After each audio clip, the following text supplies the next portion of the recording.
pediatric hospital on Crete, little Masa was on the edge of death. She was really dehydrated. Her kidneys were failing. Her glucose levels were dangerously low. The doctors did everything in their medical power to save them, and the Greek nurses never left her side, holding her, hugging her, singing her words. My colleagues also visited and said pretty words to her in Arabic, and amazingly, little Masa survived. And soon the Greek press started reporting about the miracle baby who had survived 4 days in the water without food or anything to drink.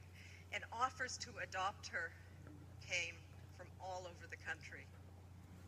And meanwhile, Doa was in another hospital on Crete, thin, dehydrated. An Egyptian family took her into their home as soon as she was released. And soon word went around about Doa's survival, and a phone number was published on Facebook. Messages started coming in. Doa, do you know what happened to my brother, my sister, my parents, my friends? Do you know if they survived? One of those messages said, I believe you saved my little niece, Masa. And it had this photo. This was from Masa's uncle, a Syrian refugee who had made it to Sweden with his family, and also Masa's older sister.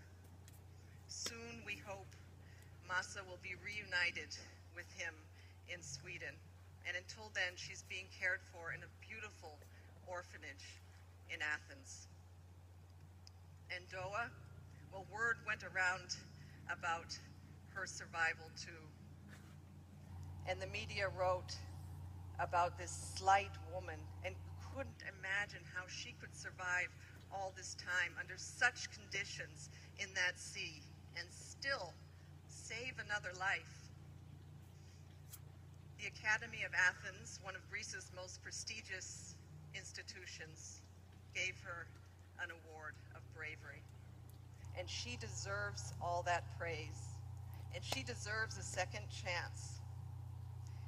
But she wants to still go to Sweden. She wants to reunite with her family there. She wants to bring her mother and her father and her younger siblings away from Egypt there as well. And I believe she will succeed. She wants to become a lawyer or a politician or something that can help fight injustice. She is an extraordinary survivor. But I have to ask, what if she didn't have to take that risk? Why did she have to go through all that? Why wasn't there a legal way for her to study in Europe? Why couldn't Masa have taken an airplane to Sweden? Why couldn't Bassem have found work? Why is there no massive resettlement program for Syrian refugees, the victims of the worst war of our times? The world did this for the Vietnamese in the 1970s. Why not now? Why is there so little investment in the neighboring countries hosting so many refugees? And why, the root question, is so little being done to stop the wars, the persecution, and the poverty that is driving so many people to the shores of Europe? Until these issues are resolved, people will continue to take to the seas and to seek safety and asylum. And what happens next? Well, that is largely Europe's choice. And I understand the public fears.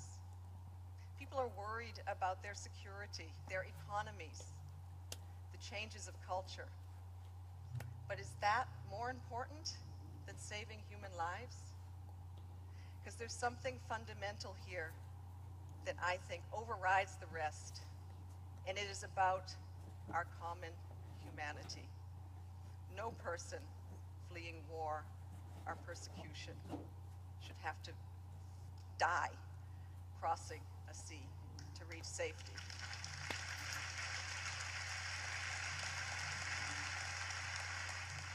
One thing is for sure, that no refugee would be on those dangerous boats if they could thrive where they are. And no migrant would take that dangerous journey if they had enough food for themselves and their children.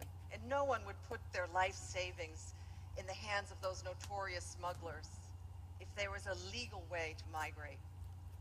So, on behalf of Little Masa, and on behalf of Doa, and of Bassem, and of those 500 people who drowned with them, can we make sure that they did not die in vain?